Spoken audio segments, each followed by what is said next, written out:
আপনার মতো লোককে 200 জান্নাত দিয়ে দিলে তার সমস্যা নেই। ফেরাউনকে ক্ষমা করে দিলে তার কোনো সমস্যা হবে না, তার বিচার আচার হবে না, তার নাম আজিজ।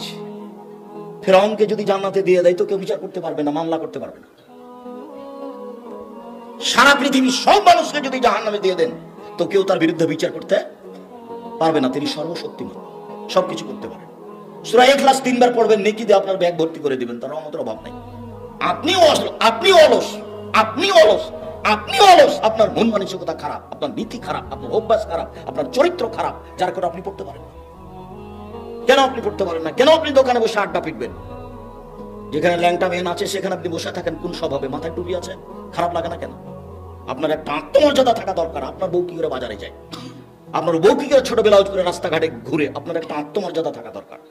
আপনি আত্মমর্যাদা বুঝেন না কাকে বলে? আপনি আত্মমর্যাদা বুঝেন না কাকে বলে? 1 মিনিট দেখেন আপনাকে আত্মমর্যাদা দেখায়।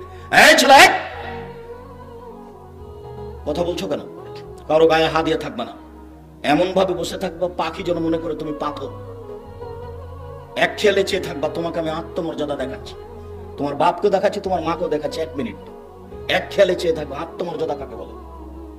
তোমার মা ছোট ব্লাউজ পরে এখানে এসেছে, তার মানে তোমার বাপ কাপুরুষ, তোমার বাপ ঘৃণিত পুরুষ, তোমার বাপের পুরুষত্ব নেই, যার কারণে তোমার মা এখানে এসেছে। যদি আমি এটা প্রমাণ করতে না পারি বেটা, আমি বক্তব্য দেবো না। আমার নতুন কথা নয় তো, আমি এগুলো সব চিরদিন বলে আসছি 31 বছর থেকে। আত্মমর্যাদা দেখো কাকে বলে। বুখারী মুসলিমের হাদিস, আল্লাহ রাসূল স্বপ্নে জান্নাতে ঘুরছেন, ঘুরতে ঘুরতে দেখছেন একটা খুব সুন্দর ঝকঝকে টকটকে ঘর। এত সুন্দর ঘর কার? তো পাশে একজন বৃদ্ধা মহিলা পানি নিয়ে বসে আছে। এই মহিলা বলতে পারো ঘরটি কার? জি, এই ঘরটা উমারের। আল্লাহ রাসূল বলতে পারছেন না যে ঘরটা কার, তার মানে তিনি গায়েবের খবর জানেন না। ঘরটা দেখে বলতে পারছেন না ঘরটা কার, তার মানে তিনি গায়েবের খবর জানেন না। তখন মহিলা বলছে ঘরটা উমারের। তখন আল্লাহ রাসূল বলছেন, উমারের আত্মমর্যাদা মনে পড়লো। ঘরের বাহির যদি এত সুন্দর হয়, ভিতরই বা কত সুন্দর। মনের স্বাদ জাগলে একটু ঘরের ভেতরটা দেখি, কিন্তু উমারের আত্মমর্যাদা হিসেব করে আমি ঢুকতে পারলাম না। বড় মানুষ, তার একটা মর্যাদা আছে, আমি ঢুকে গেলে তার মানের হানি হতে পারে। আমি তার আত্মমর্যাদাকে হিসাব করে ঢুকলাম না।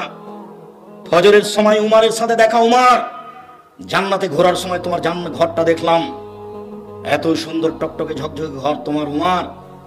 আমার মনে স্বাদ জাগলো একটু ভিতরে ঢুকি, কিন্তু তোমার আত্মমর্যাদা হিসাব করলাম, এত বড় মানুষের ঘরে ঢুকি কি করে, তাই আমি ঢুকলাম না উমার।